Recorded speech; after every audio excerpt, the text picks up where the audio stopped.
Empezamos describiendo el músculo diafragma, describiendo función. Es un músculo respiratorio. Un músculo respiratorio. Cuando se contrae el músculo diafragma, se produce propiamente la inspiración. Y cuando se relaja, la expiración. Repito, cuando se contrae el músculo diafragma, se produce la inspiración. Y cuando se relaja, la expiración. El músculo diafragma tiene partes o llamadas porciones que los vamos a dividir en tres: una porción external, una porción costal, una porción lumbar, también llamada vertebral. La porción external que va hacia el proceso sifoides,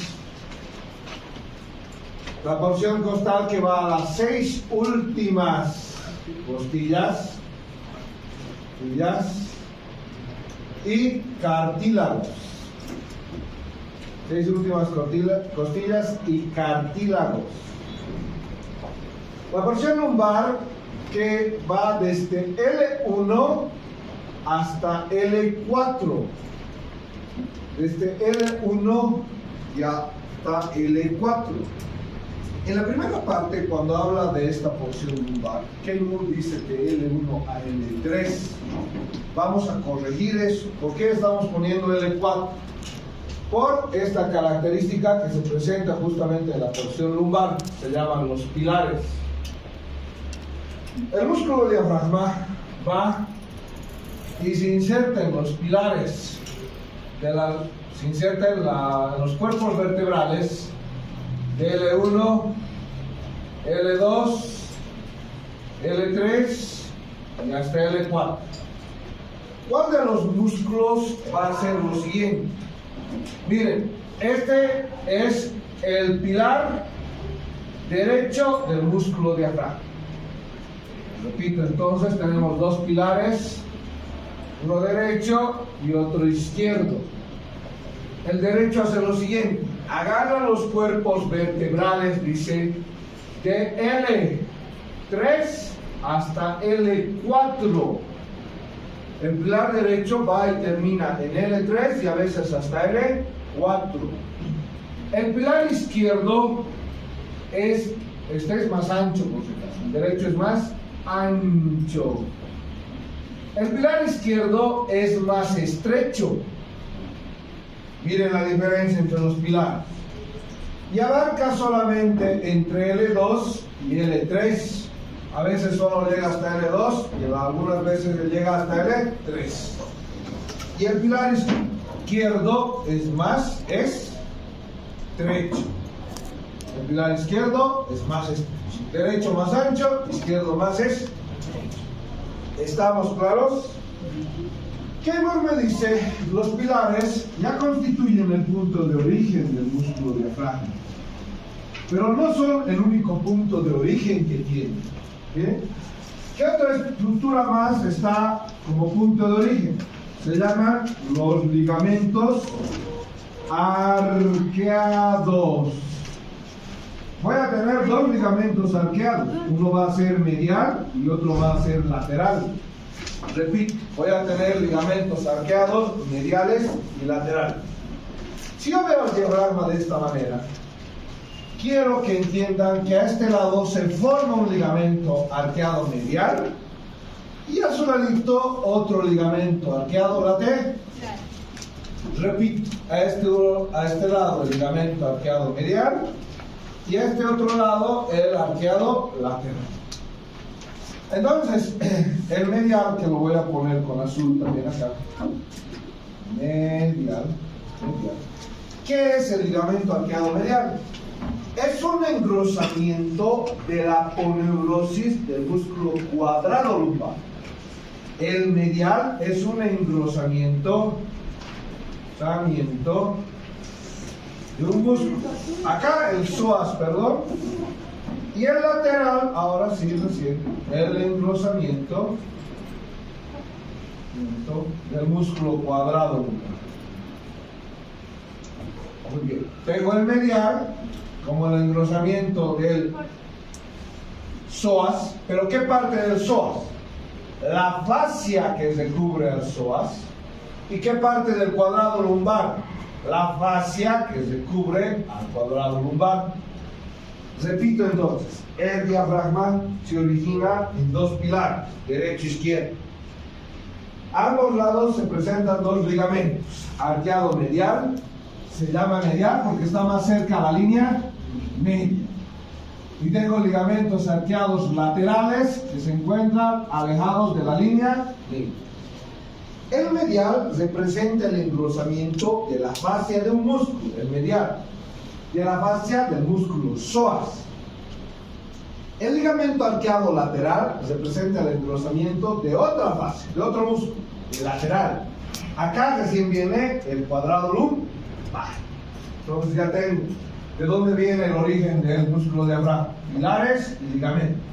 Dichos ligamentos formados por el engrosamiento de las fascias, una del psoas y el otro del cuadrado lumbar. Que vamos a describir ahora.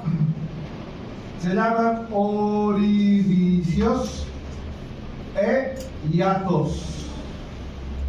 Keyburg lo describe después de arterias y venas. Pero como es la parte estructural, nosotros lo vamos a describir de manera directa a estos orificios. Y para describir la altura a la cual se producen dichos orificios, vamos a esquematizar un corte medial, en el cual podamos ver a las vértebras, en este corte medial, a las vértebras.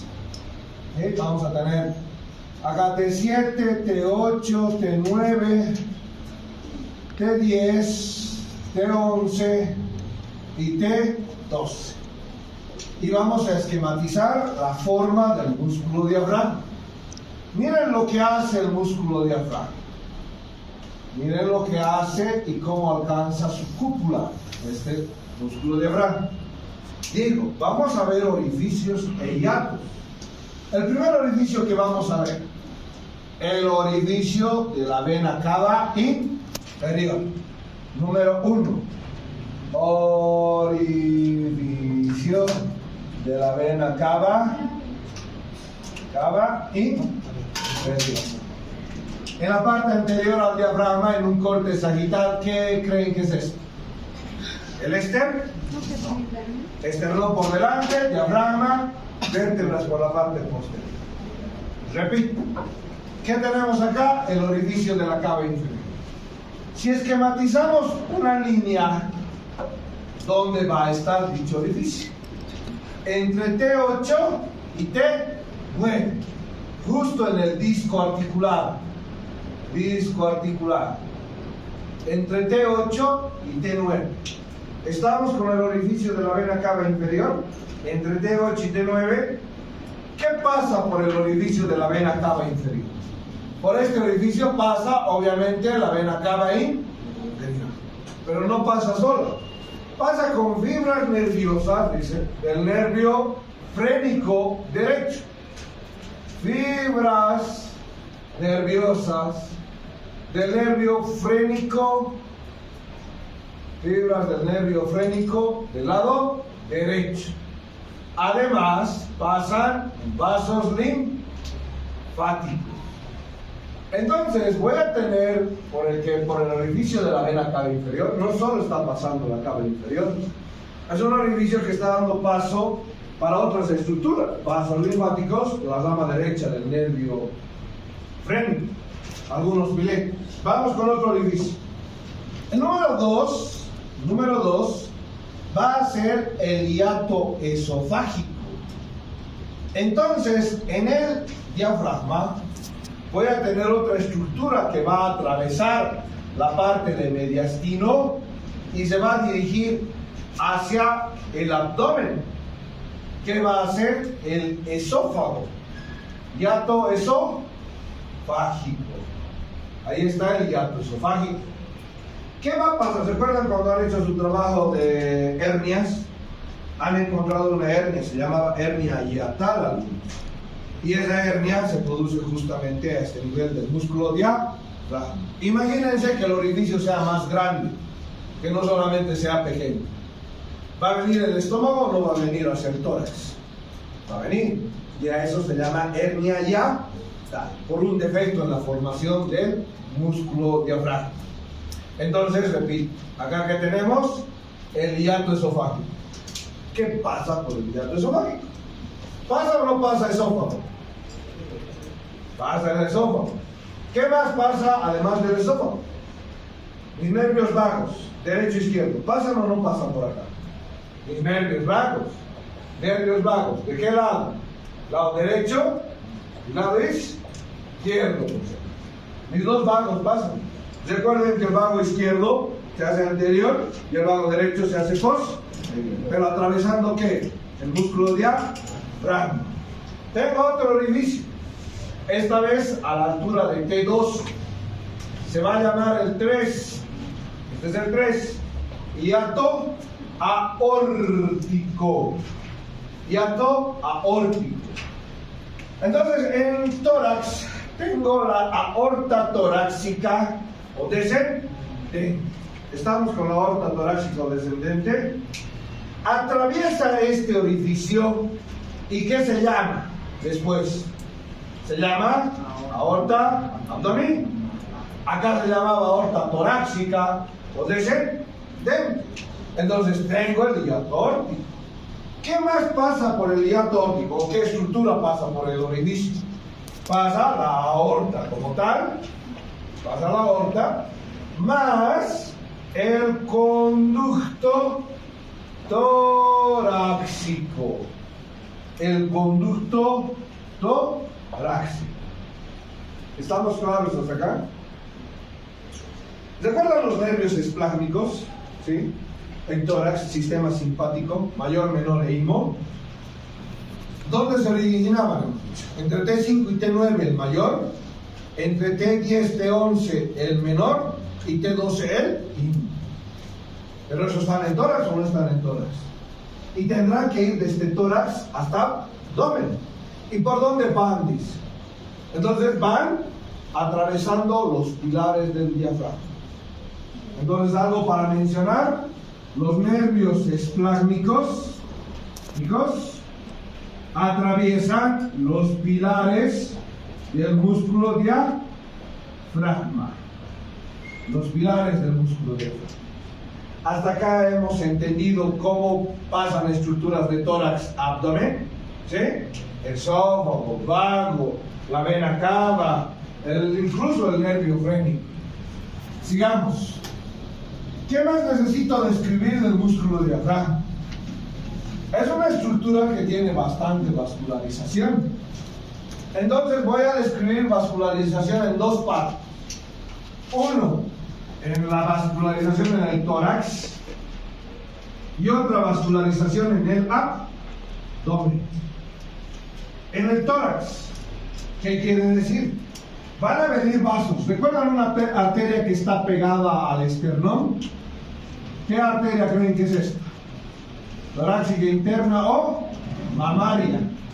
Recuerden que la torácica interna o mamaria se divide en dos: epigástrica superior y esta es la músculo frénica. Entonces, una arteria que irriga diafragma, la arteria músculo frénica. Y acabo de mencionar rama de quién es. ¿Rama de quién es? De la torácica interna o mamaria. La misma torácica interna o mamaria va a agregar una rama más arriba. Se llama pericardiofrénica. Otra ramita que irriga al diafragma en la parte torácica. Pericardiofrénica. Pericardiofrénica. Bueno, la aorta torácica o descendente, ¿dónde está? Voy a borrar esófago y acá tengo mi torácica interna o mi aorta torácica descendente o acá tengo mi arteria torácica descendente o arteria torácica o arteria aorta descendente, si se lo llama. Esta genera esta ramita tanto al lado derecho como al lado izquierdo. Esta, número 3, esta era la 1, musculofrénica, la 2, la pericardiofrénica. La 3 se llaman arterias frénicas superiores. Y tengo a los dos lados, al lado derecho y al lado izquierdo. ¿De dónde son ramas las frénicas superiores? De la aorta torácica o aorta descendente. Listo. Ya tengo 3 arterias, pero ¿en dónde? En tórax. Voy con abdomen. Si voy y veo al diafragma desde la parte inferior, una de las primeras ramitas que da la aorta, repito, ¿qué corte era este? Era un corte aquí. Estoy viendo la parte media. Pero voy a graficar otra visión para que se entienda. Si esta es la triple A, la arteria aorta abdominal, este es el músculo diafragma, este va a ser el músculo diafragma, voy a tener a esta arteria aquí abajo. ¿Se ve o no se ve esta arteria? ¿Se ve? La primera rama que da la triple A se llama arteria frénica inferior. Y ya les he presentado cuando hemos visto glándula suprarrenal. Entonces, en abdomen, esta con inciso A, miren, inciso A. En abdomen se llama arteria frénica ¿qué? Inferior. Y voy a tener a los dos lados, derecha e izquierda, la frénica inferior.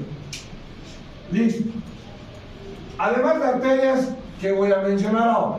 Venas. Para venas, Kenwood siempre simplifica un poco más. ¿Qué me dice de las venas? Me dice el siguiente concepto. Las venas drenan a la vena torácica interna o mamaria. Torácica interna o mamaria. ¿Cuáles venas drenan, pero, a la torácica interna? La pericardiofrénica y la musculofrénica. Eso hay que recordar. Kenwood me muestra esto, pero yo recuerdo. ¿Qué venas van a drenar? La vena musculofrénica. ¿Y qué otra vena? La vena pericardiofrénica. Están drenando la torácica interna. Otra. Las venas frénicas superiores, ¿dónde creen que drenan? Las venas frénicas superiores drenan a la vena cava inferior. ¿Por qué? Porque la cava, cuando atraviesa el diafragma, tiene este pedacito más y después recién entra al atrio derecho o a la aurícula derecha. Tiene esta porción, hay una porción torácica de la vena cava inferior. Nunca se olvide. Por lo tanto, la vena frénica inferior, derecha o izquierda, o vena frénica superior, perdón, vena frénica superior, derecha e izquierda, ¿están drenando o no están drenando la cava? Drenan. Bien, ahora, las venas frénicas, que son otras por si acaso, inferiores, drenan de dos maneras. Una de las venas frénicas inferiores drena de manera directa a la cara. ¿Qué vena frénica inferior? La del lado derecho. La del lado izquierdo hace algo particular. ¿Recuerdan cuando hemos llevado la glándula suprarrenal del lado derecho? ¿Qué hace la vena frénica del lado izquierdo? Hace esto, se divide. ¿Por qué? Porque la vena, acá tenemos las venas renales, derecha y vena renal izquierda. Se divide y decimos, la vena frénica inferior se une con esta otra, la vena suprarrenal. ¿De qué lado? Izquierda. Vena frénica inferior izquierda se unen y las dos están drenando en la vena renal izquierda. Repito el concepto. Tengo venas frénicas inferiores. De la derecha no hay a dónde perderse. Vena cava inferior. La izquierda es la que se divide en dos ramas.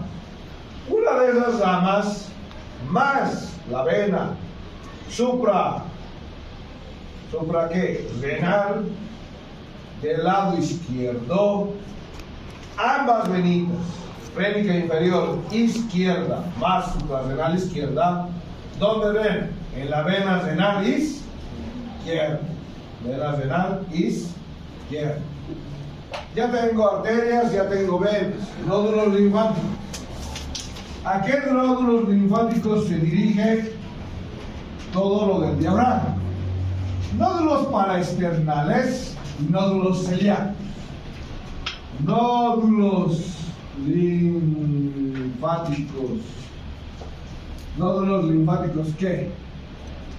Celíacos. Y nódulos linfáticos paraesternales. Paraesternales y celíacos. Inervación. Inervación del músculo diafragma. ¿Quién inerva el músculo diafragma? C3, C5. ¿Qué forma C3, C5? Nervio frénico.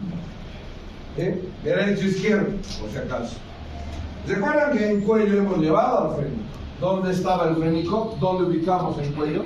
Delante del escaleno anterior. Ahí lo ubicamos al frénico. Y va descendiendo el frénico. En el mediastino, ¿dónde estaba el frénico? Lateralmente al pericardio.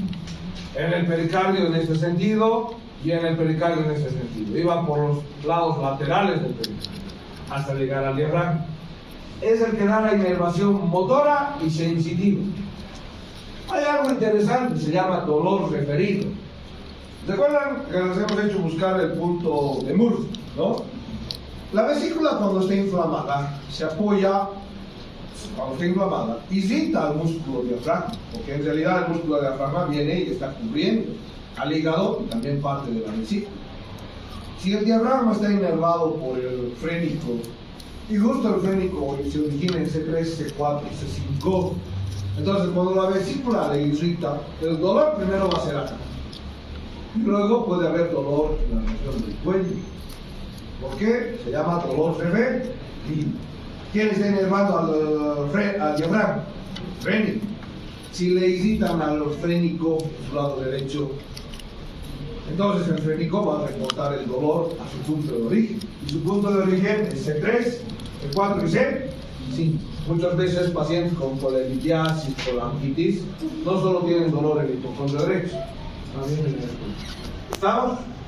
No es la única rama, dicen los nervios T6 y T7, además de mi nervio subcostal, ¿cuál es el número del subcostal? T12. Subcostal T12 también inervan al diafragma. Muy bien, hasta acá la porción del diafragma. Vayamos con pared posterior del abdomen. ¿Qué vamos a describir de pared posterior del abdomen? Estructuras que forman la pared posterior. Primero, vértebras lumbares. Vértebras lumbares. Vértebras lumbares. ¿Qué vértebras lumbares? L1 a L.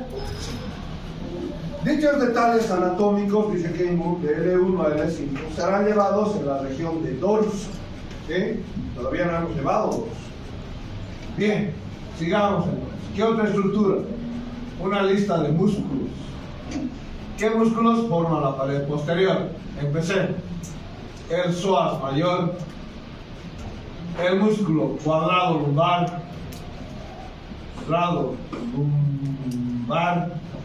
el músculo se llama ilíaco, músculo ilíaco, el músculo diafragma que acabamos de describir, el músculo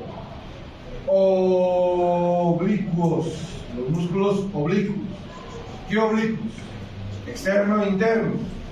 El músculo transverso del abdomen. Entonces, estos músculos están formando parte de la pared posterior. ¿Cuáles ya conocemos?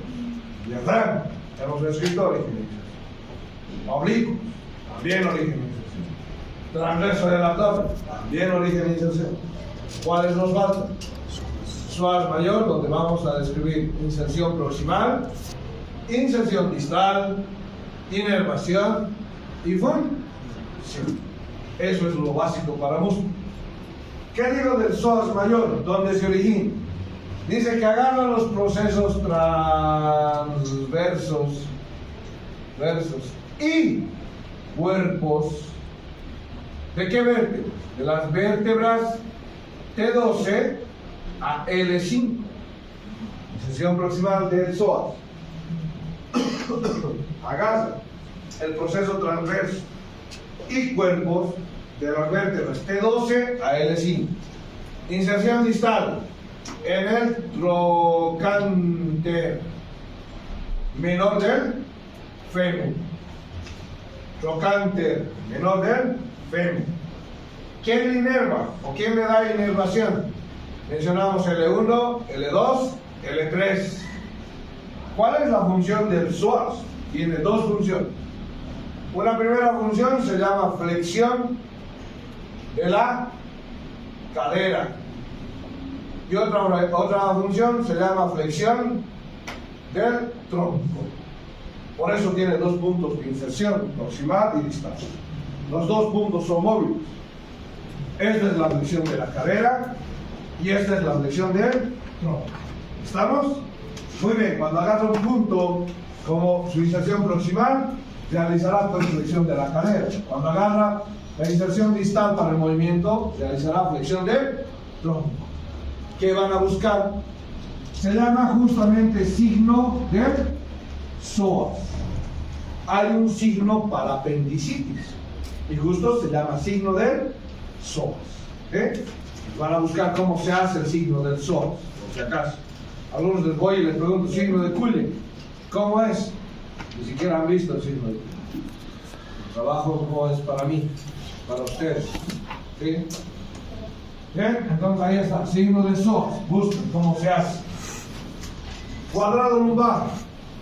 Agarra la mitad, dice, de la 12ª costilla. La mitad de la 12ª costilla. Procesos transversos. Procesos transversos. ¿De qué vértebras? L1 a L5. Para entender un poco cómo un músculo ocupa ambos lugares, ambos procesos transversos, esquematicemos al músculo.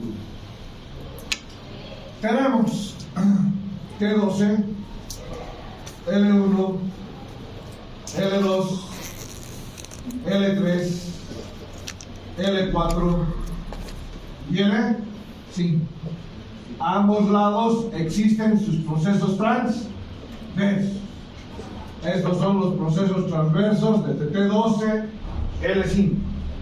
¿Qué me dice del origen del psoas? Me dice, agarran como origen los cuerpos vertebrales y los procesos transversos. Este es el psoas. Este es el psoas. A diferencia del pilar, el pilar está en los cuerpos, ¿sí?, del diafragma. Este es el psoas. El psoas va desde T12 a L5. A ambos lados tenemos psoas, ¿no? Este es el psoas. A ambos lados tenemos psoas. Bien. Y dice el cuadrado lumbar, también agarra procesos transversos. Acá está el cuadrado lumbar. En esta dirección las pilas. Este es el cuadrado lumbar. ¿Okay? Y agarra también la 12ª costilla. ¿A dónde se dirige el cuadrado lumbar? Se dirige a la cresta ilíaca. Cresta ilíaca. Y a un ligamento. Se lo llama ligamento ileo lumbar. Ileo lumbar.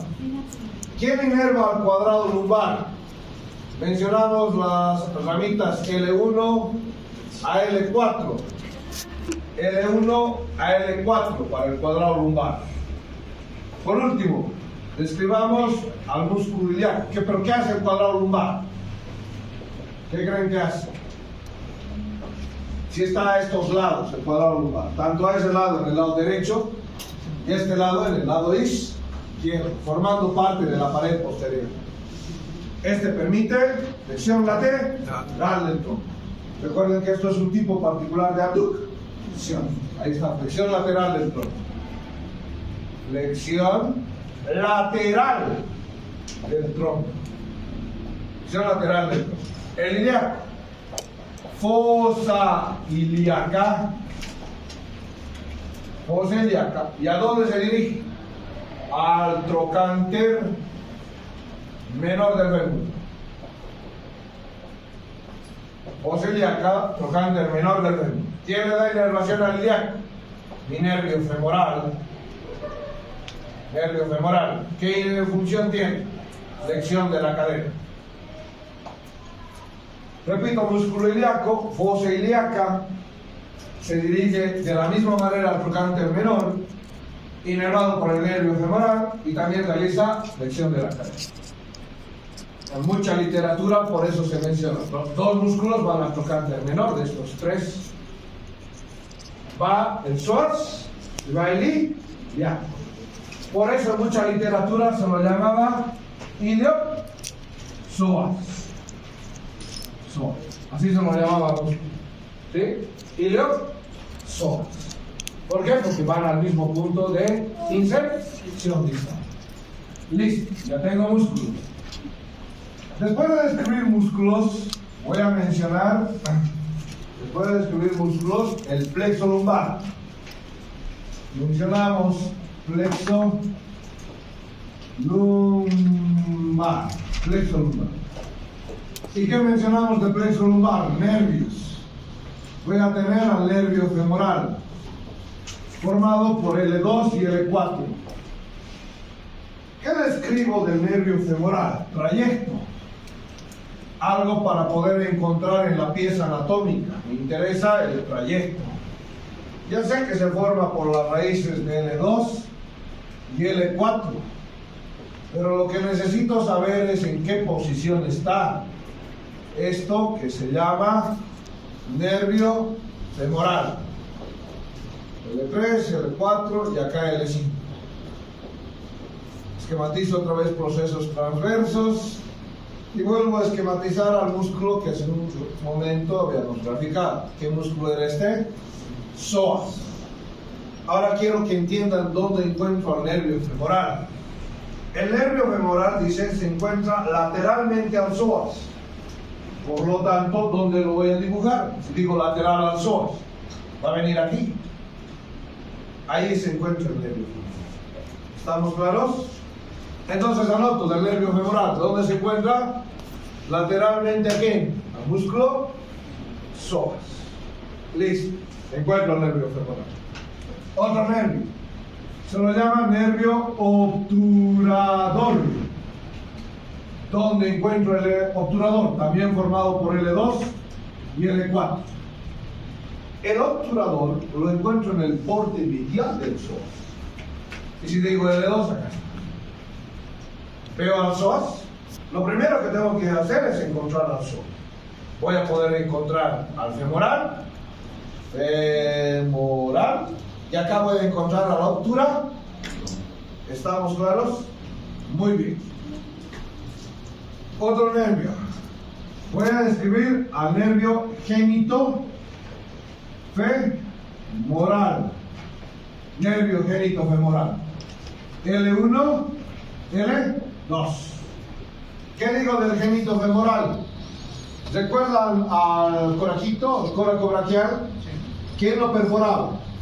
El músculo cutáneo, ¿no? ¿O no lo recuerdan que lo estaba atravesando? El nervio músculo cutáneo. Acá lo mismo. El génito femoral dice perfora al psoas. Recuerden que el obturador pasa medial al psoas.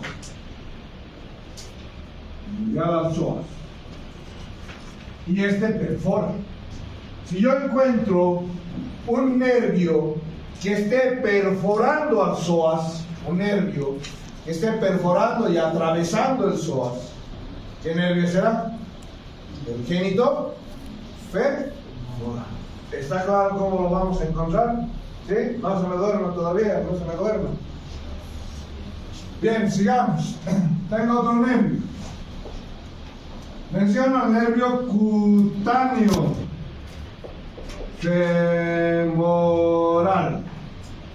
¿Dónde voy a encontrar al cutáneo femoral? Dice, por encima del músculo ilíaco. Por encima del músculo ilíaco. Ahí encuentro al cutáneo femoral. Otro. Se llama nervio ilio hipogástrico. Tengo el nervio ilio inguinal. Ilio inguinal. Los dos, ¿dónde se originan? L1. ¿Recuerdan que hemos dicho que ambos están posteriormente al riñón? ¿Sí? Relaciones posteriores del riñón derecho e izquierdo.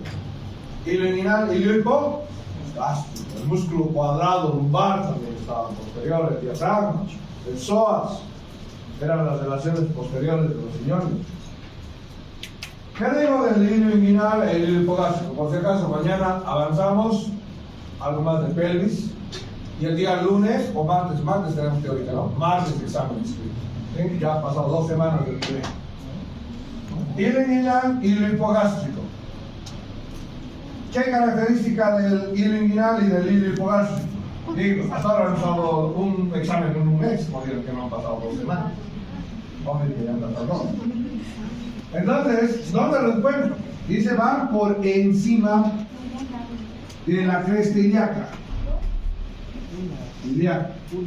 Esos exámenes les favorecen porque después uno quiere estudiar todo lo que hemos llevado justo antes de tu examen. Anatomía no es difícil, solo que es bastante temático. Tengo que ir alivianando. ¿Cuándo? Cada semana, cada 2 semanas en su caso. Entonces ahí está, cresta ilíaca. Entonces vienen los nervios y el nervio que encuentre, el nervio que encuentre posterior al riñón y además que vaya por encima de la cresta ilíaca, van a ser los ilio hipogástrico e ilio inguinal. Tengo otro nervio, se llama nervio obturador. ¿Obturador qué? Accesorio. Dice que el accesorio solo está presente en 10% de la población. No todo el mundo tiene accesorios. Formado por las raíces L3 y L4. ¿Dónde encuentro el accesorio? Cuando está presente, solo en 10% de la población. Cuando está presente, de la misma manera, está medial al músculo psoas. Este es el obturador accesorio. L3 y L4. Repito, 10%. Está medial al músculo psoas. ¿Quedó claro? Muy bien, ya hemos acabado entonces con otro. Hasta ahora, ¿qué hemos visto de la pared posterior?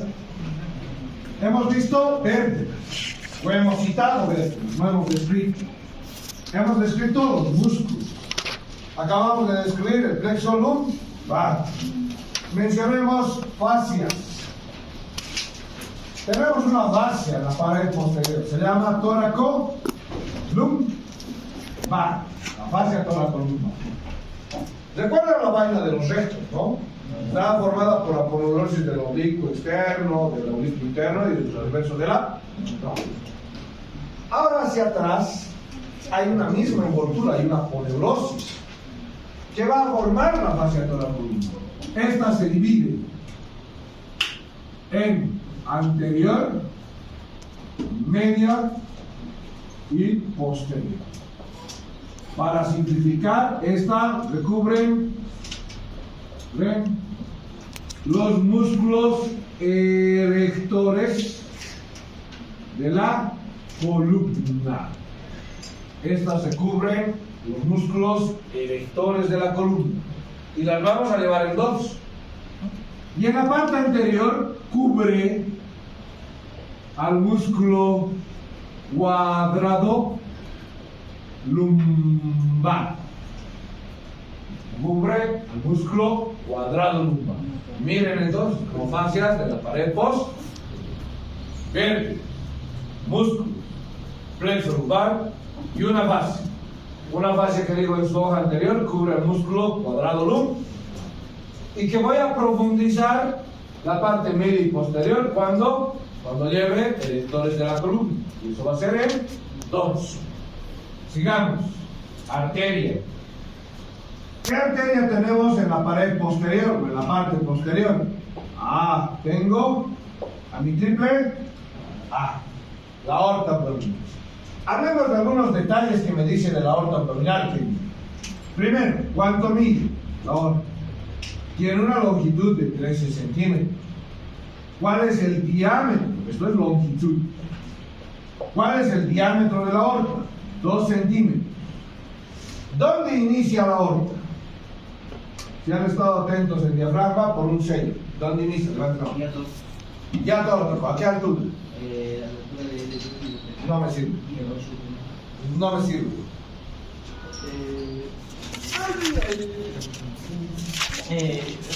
T2, que vamos a llevar. T2. Entonces, ¿dónde inicia? En T2.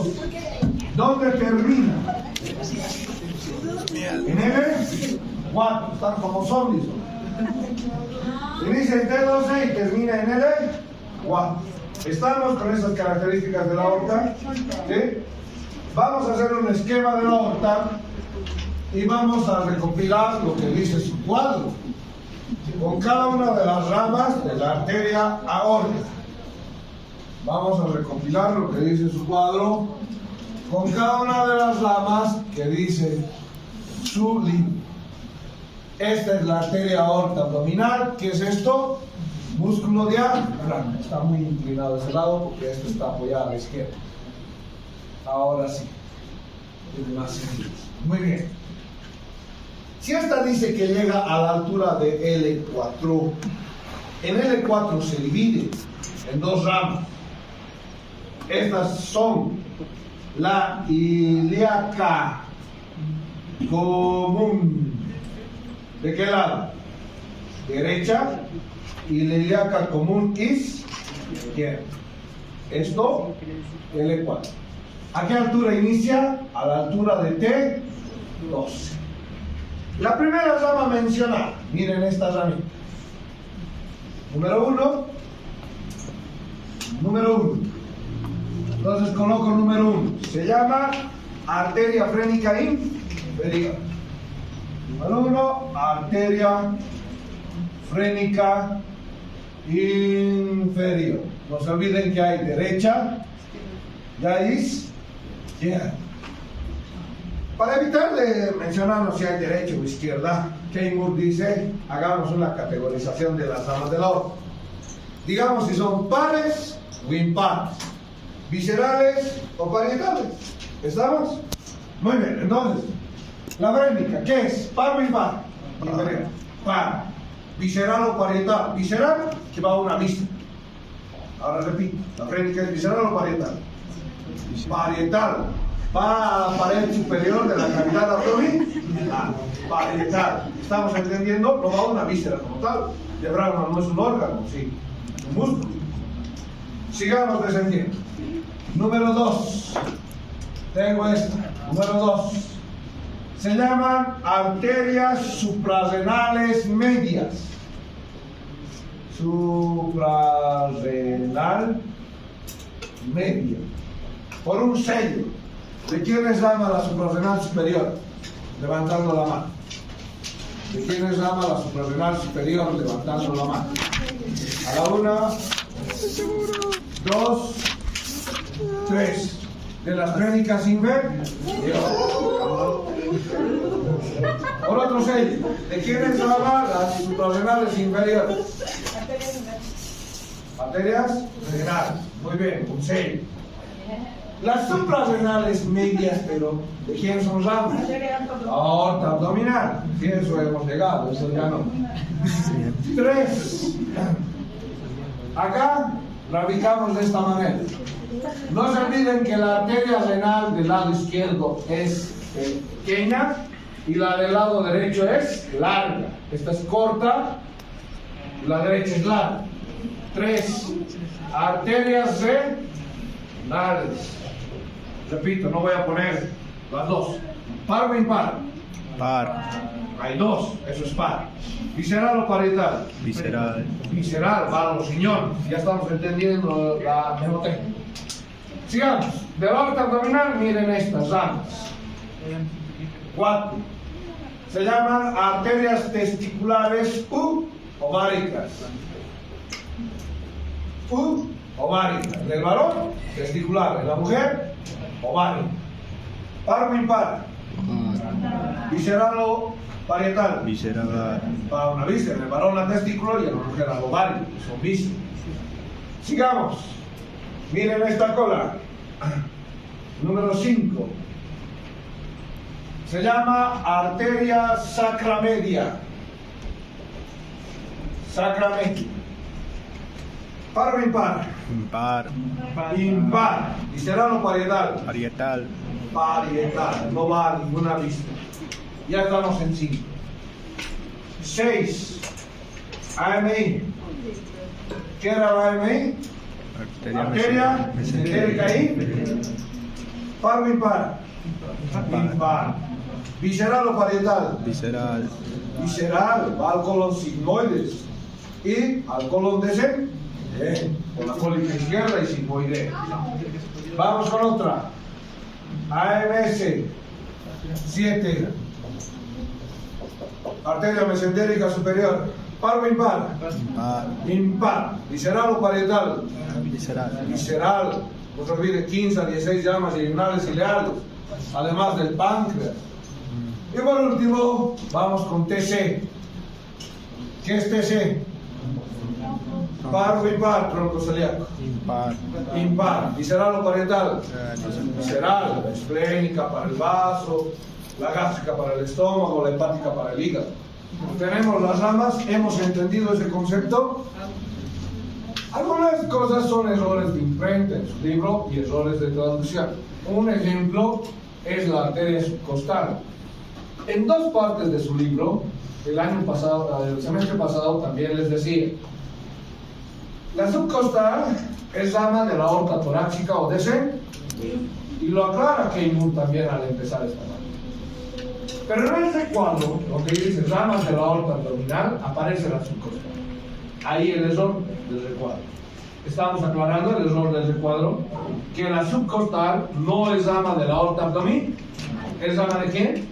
De la aorta torácica. Por si acaso es algo que puedo preguntar en el examen. ¿Por qué se ha hecho la aclaración correspondiente? Y cuidado que digan, no, en el libro dice. No ha venido a teórico, el libro dice. Vamos con ramas de la vena.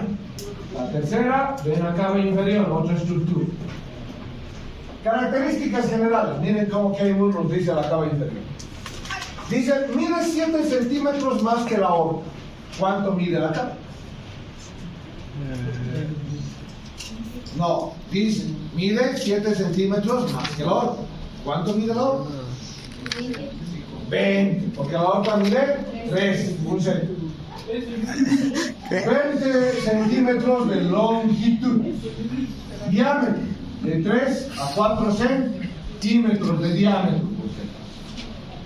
¿Dónde inicia, creen, la vena cava? Inicia en T5. Inicia en T5. Porque va de abajo hacia arriba. ¿Dónde termina la cava? Por un sello. A la 1, levantando la mano. A las 2, acabo de mencionar. No. 1. L3. Acabamos de ver diafragma. 2. Casi. T8. Entre T8 y T9 hemos dicho, ¿no? Entre T8 y T9. ¿Qué estarán escribiendo? Están escribiendo sin pensar, hombre, están anotando, ya me voy a salir, a la salida me voy a encontrar con tal, más tardecito tengo que ir al cumpleaños de tal. ¿Qué estarán pensando? Acá tengo estas venas. La vena cava inicia acá, a la altura de L5. Por la unión de la vena ilíaca, ¿ilíaca qué? Común.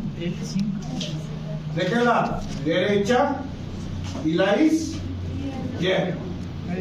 Ahora veo el proyecto.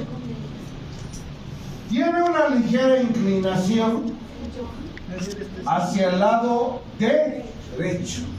¿Por qué? Porque se apoya hacia el hígado. Ustedes han visto la cava en el hígado. ¿O no han visto la cava en el hígado? Muy bien, ahí está la cava. Vamos a mencionar unas venas que no hemos mencionado en el drenaje venoso del hígado. No hemos mencionado una arteria, no hemos mencionado el drenaje venoso del hígado. Se las voy a graficar de esta manera, estas tres. 1, 2, 3. Una, vena hepática. ¿De qué lado? Derecha. 2, vena hepática intermedia. 3, vena hepática izquierda. Las tres, la numeración aquí ya he fallado. Voy a cambiar la numeración.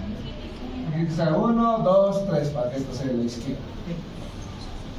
Las tres que se llaman venas hepáticas mayores. Así lo dice también él. Las tres se llaman venas hepáticas mayores. Esto es lado derecho, por lo tanto hepática derecha. 2 intermedia y la 3 la hepática izquierda. Las tres venan a la cava. Recuerden que hay sinusoides en el hígado, capilares grandes. Entonces se los recoge el drenaje venoso. Acá vemos muchos orificios en la cava. Esto va a ser 4.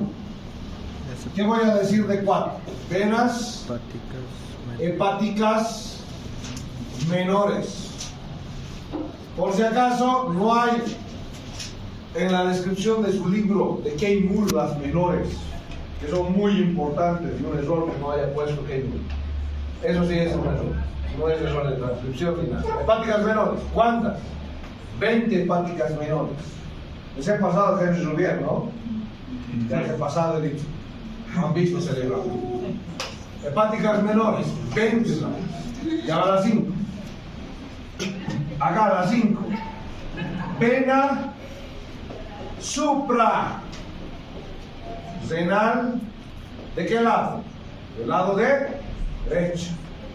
¿Qué hemos dicho que hace la del lado izquierdo?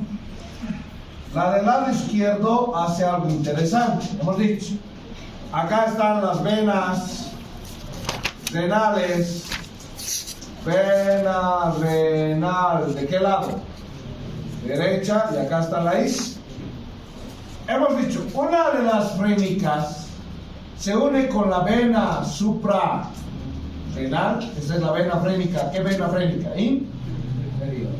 Y las dos drenan en esta vena, la vena renalis.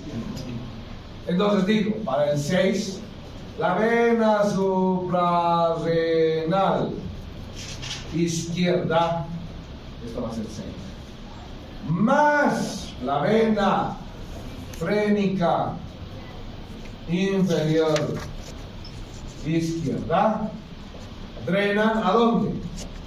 A la vena renal del lado izquierdo. Miren esto otro, 7. Solita esta es la 7. Esa es la vena testicular ovárica. ¿De qué lado? Ovárica del lado derecho. ¿Qué pasa con la 8? La 8 hace esto. Va hacia la vena renal izquierda. ¿Qué vena? La vena renal izquierda recibe entonces a la vena testicular ovárica del lado izquierdo. 8. Vena testicular ovárica. ¿De qué lado? Izquierda. Drena a la vena. Miren esto otro. Acá tengo estas venitas. Se la llama venas lumbares. 9 son venas lumbares. Venas lumbares. ¿Okay? Miren lo que pasa con las otras venas que hay en su dibujo de Keimu. No son afluentes de la cava. Una sale de esta manera. ¿Recuerdan la vena lumbar ascendente? Que viene a formar la ácidos y la hemiácidos. Era rama de las ilíacas con mundius. ¿Recuerdan esa lumbar ascendente? Era de la ilíaca. Ahora, la vena sacra media, ya no la va a la cava. La vena sacra media o va a la ilíaca izquierda o va a la ilíaca derecha. ¿Qué vena es esta? Sacra media, ya no va a la cava. Y repito, estas son mis venas lumbar ascendente. Bien, para mañana, diferencias entre pelvis verdadera y pelvis falsa. Diferencias entre pelvis verdadera y pelvis falsa. Diferencias entre pelvis verdadera y pelvis falsa. Yo en alguna oportunidad les había dicho que las personas que deciden participar en algo es que porque tienen una